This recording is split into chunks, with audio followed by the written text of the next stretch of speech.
Hi, welcome to Conversations on the Rocks, the show where my guest determines the topic. I am Kristen Dokas, your host, and this week we're chatting with the wife of an airline pilot and the many, many misconceptions that people have about what that life looks like. So grab your favorite cocktail or beverage and let's get started.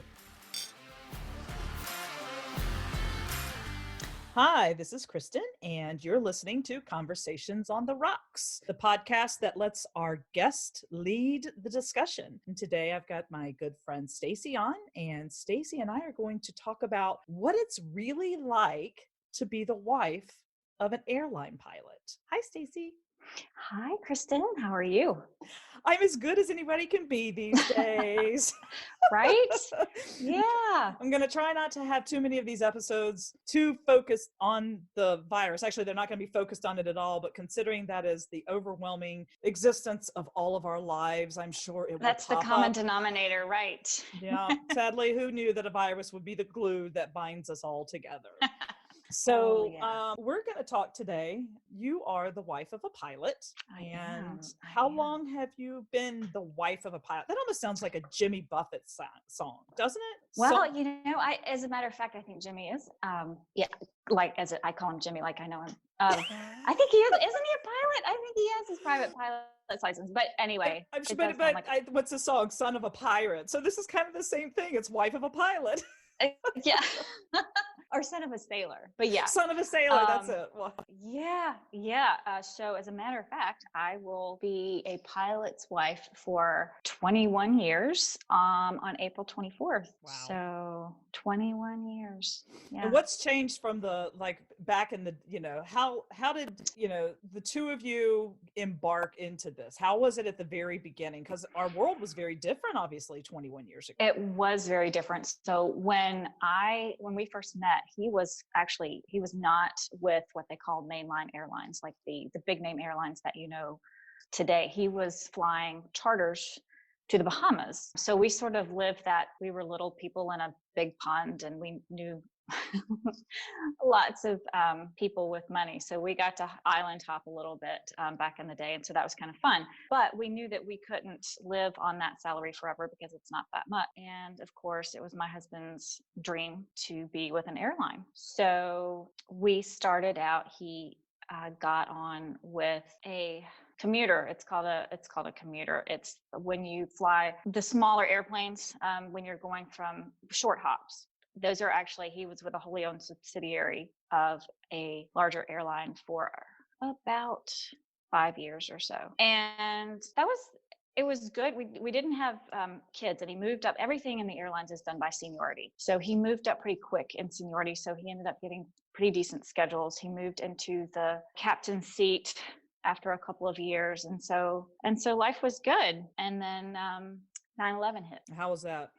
That was hard. I was pregnant with our first child, and we went from being able to take advantage of the free flying, which is I don't know if a lot of people know this or not. It's called non-revving. You don't have to pay for a seat, but it's space available. If there's space for you on the plane, you can fly. If not, you have to wait for the next flight. So we went from being able to, go visit family in Texas, do some touring around the US, just because that's what our schedules allowed because I was working too.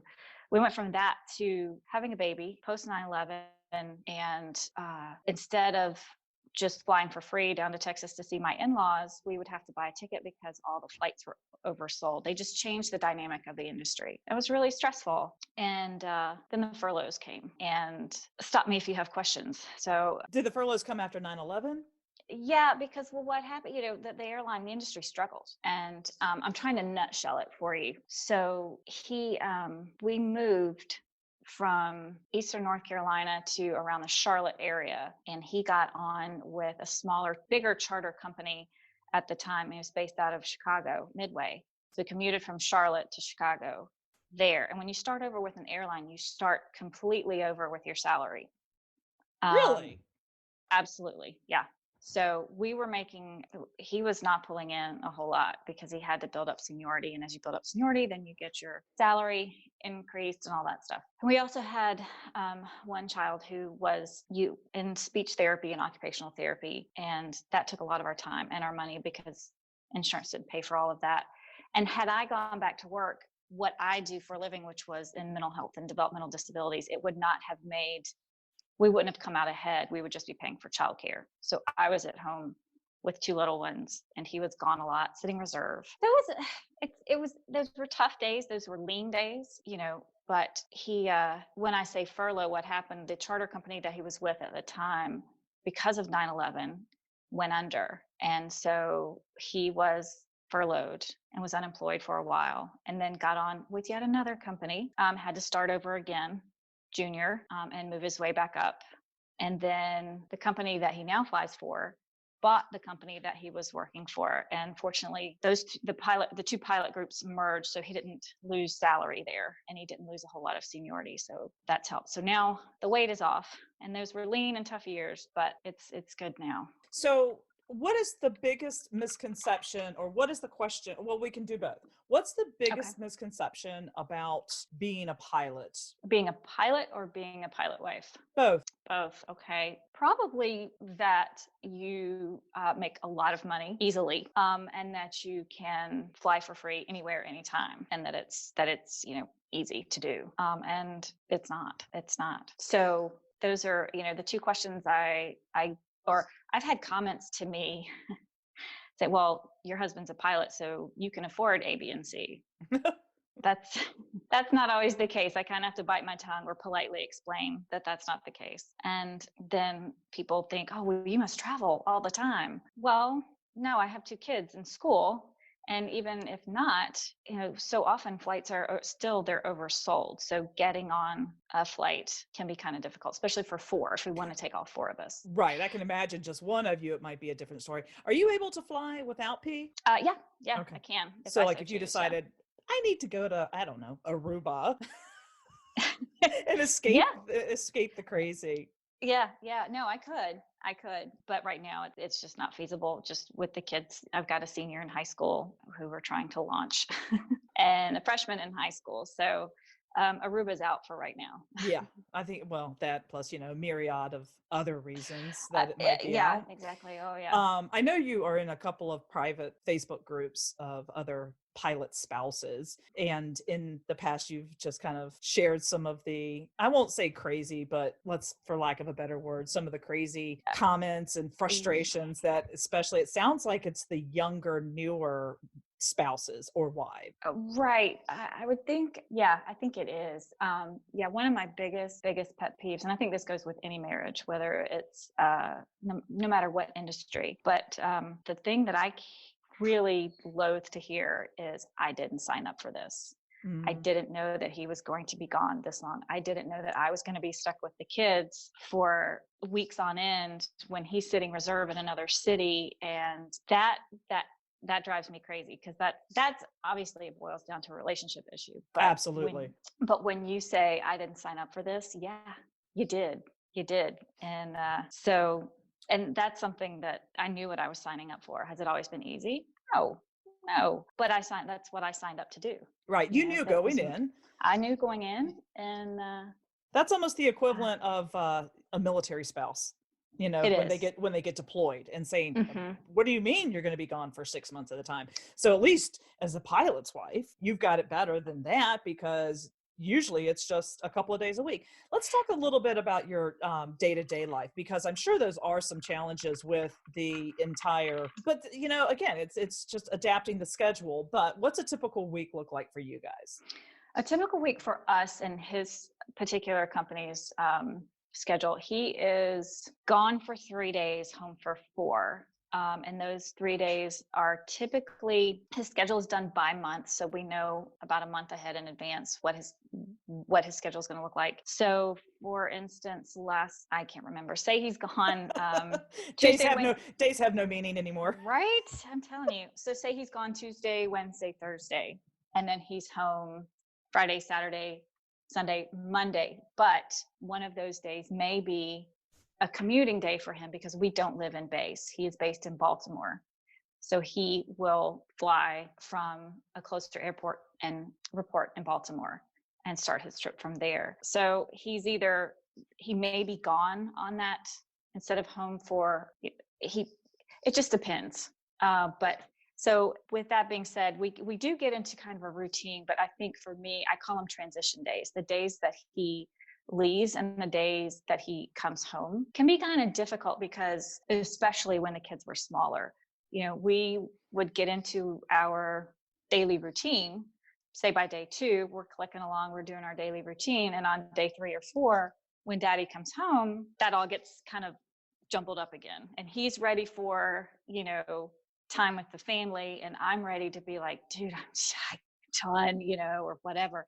And so you have to kind of step lightly and be respectful of each other and each other's needs. And just like any other relationship, that's why communication is key. And Yeah. especially when you've got a dynamic like that, again, going back to the military comparison, it's agreed, it's a much longer period of time. Mm-hmm. However, by the same token, it's to say you are doing the day-to-day family Right. life. You're doing the grocery shopping and the running the kids to the sports and the this and the that. And then Right. it's almost like adding a new person into the routine. And yeah. And it kind of, like you said, it upsets the apple cart a little bit. I would bear with me here when I say sometimes it feels like even the military wives, as far as scheduling goes, almost have it a little better than a commercial airline pilot wife, because when you are deployed for 6 months at a time, you often rely, and from what I understand, you have this village. Right. Everybody is in the same boat. Everybody, they're very empathetic to what you're going through. And especially when you don't live on base with commercial airlines, people don't always understand how you work or how you're, it's hard to ask people around for help when they don't really understand the dynamic that you rely heavily on your village. Mm-hmm. And so it takes a while to get used to be able to ask for help, especially somebody like me who's hard-headed. I just want to do it all. I don't want to bother anybody. I think with military families, there's an understanding there. Whereas with commercial aviation, maybe not so much. Right. So what are some of the highlights of it though? Other than like being able to conceivably go wherever you want to? I have to imagine it's also a pretty close-knit community. Interestingly enough, it is. I think for a lot of people who live in base, particularly with the company that he flies for, they have a very strong culture that they share. And there are always events, activities happening to bring those families together. And with us not living in base, we don't get to experience a lot of that. We are more than welcome to go to one of those bases and participate and whatever, but we just haven't. So our experience is a little bit different. But I will say that from what I read online, it does look like there's a good time to be had when they do that. So I would say that is one of the highlights. And then for us, it's just something outside the norm. We are not cookie cutter kind of people. I don't know what I'm trying to say when I say that. We're not normal. We're not typical. There you go. Not even that. Yeah. So it's not the 8 to 5. Oh, of course. That right. is something that I can say. So when he was furloughed for about 6 months, he actually went back to the small island hopping charter company in Florida one summer. And I went down to Florida with the boys. They were 4 and 2 at the time. And we lived in Florida for 2 weeks. And so we got to experience the 8 to 5 life with 2 little ones. And I can tell you, I am so thankful that we don't live that life. It was stressful. It was really stressful because I can't imagine, like I talked about the transition days. Yeah, we have a transition day and then it's over and we get into our routine. For 8 to 5 people, he comes home at 5 o'clock or 6 o'clock. You're trying to get dinner on the table. The kids are cranky, all the things. And it's just and by the time everything happens and the kids are to bed, you're exhausted. There's not a lot of time for the relationship because you're just like, you're done. And so I think that's one of the things that I've always appreciated about his job is that we're not 8 to 5 people. So. Right. So the big C in the room, COVID-19, how has that impacted his life? And of course, byproduct, your lives, because, there's a huge, I mean, he's putting himself at risk Sure. for the people that are flying, which we had a little bit of a discussion about this last time we were, a couple of weeks ago when we were on Zoom tail, Zooming cocktails. Talk a little bit about that. What's he saying that he's seeing, and what kind of precautions are the airlines putting in right now? So fortunately, I will say that he has the month of April, this current month, off, and he was still flying. He flew for about 3 weeks after, 2 or 3 weeks after things really started to ramp up with COVID. He was still flying after quarantine placements were made and all that stuff. And from what I understand, they take extra precautions in the flight deck, and they wipe everything down in between crews. In between flights, there's a whole different protocol for cleaning the back of the plane, the seats, and all of that. But he said that in the airport, it's like a ghost town. There's nobody. In fact, the last time he reported for work, he was walking down the terminal. There was nobody in the terminal. He went into the bathroom to put on his tie and epaulets, and the only other person in the bathroom was the pilot, the captain that he was flying. So it's like there was nobody there. Who are on these flights right now? Well, he did say toward the I remember him saying there were like 6 people going from New York to Florida, and they're just everyday people. And this was a couple of weeks ago, and he didn't understand. I mean, they were just people still traveling. I don't know, they could have loved ones in one place or the other that they were trying to get to. Or they were stuck one place. I don't know. But at this point, he said that right before he started vacation, he said they were just moving crews around, that there were really no paying passengers. There's one picture that I shared on Instagram, and I don't know if you saw it, and I can share it with you, but I thought it was really powerful. One of the flight attendants took a picture of. Oh, I think I did see that. Yeah. Yeah, and there was one passenger on there, and it was a doctor going wherever their destination was to go to one of the hot spots to help out, and that was the only paying passenger on the plane. I wonder. And he may not know this, as this is more just a random question, but I wonder if actual normal citizens of the United States are actually even able to make an airline reservation right now.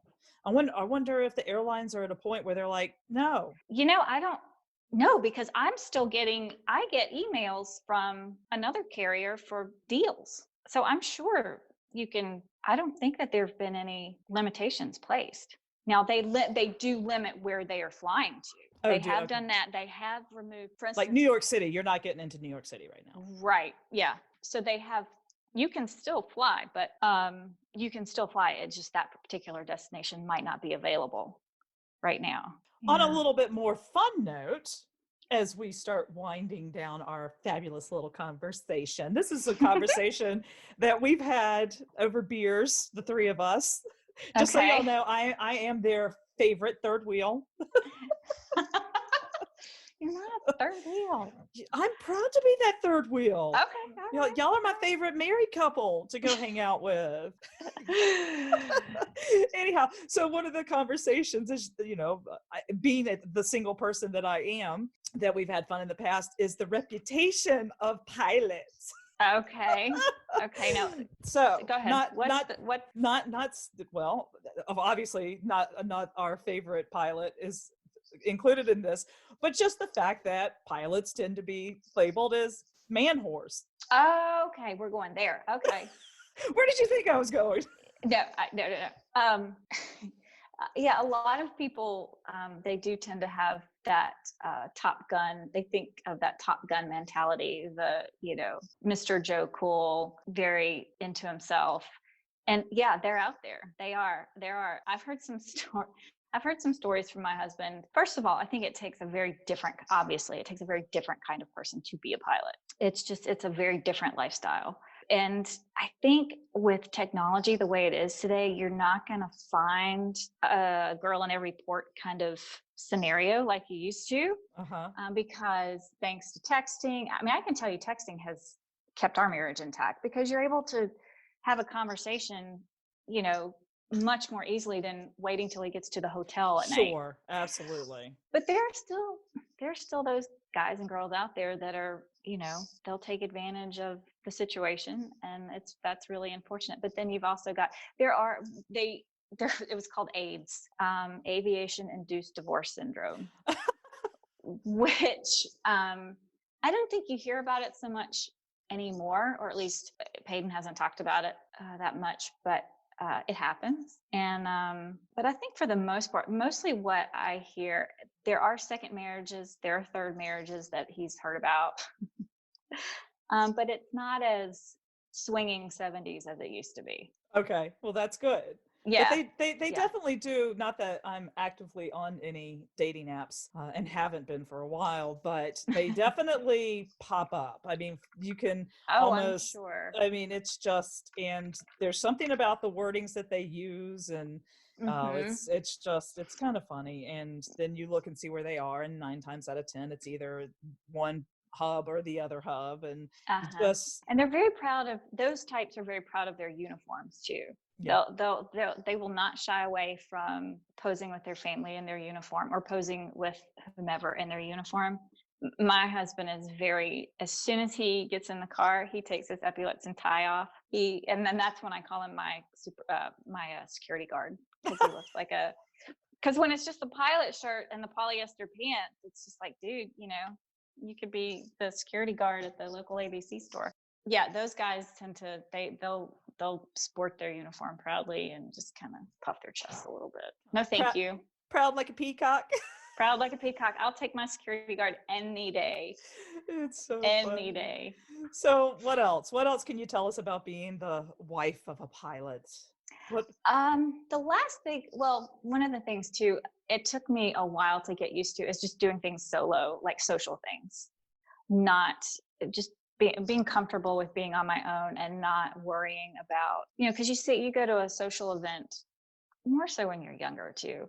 You go to a social event and, well, she's married, but her husband's not home, and she's talking to that guy. Well, that guy is her dentist, or what? It's right. You just have to be comfortable with who you are, and not worry about what other people are going to assume, because that's their problem, not yours. Absolutely. And yeah, just because the husband isn't home, call us. We're looking to do stuff. I promise you that. We don't have to wait for our husband to be our date. We can. I know. So you're really good with being my spontaneous, let's go grab a beer, and I miss those days. Yeah, I know. There have been many times where I'm like, hey, can't call Kristen. Can't do it. Nobody can call anyone. I know. And Zoom, the novelty, it's cute, but after a while, it just doesn't cut it.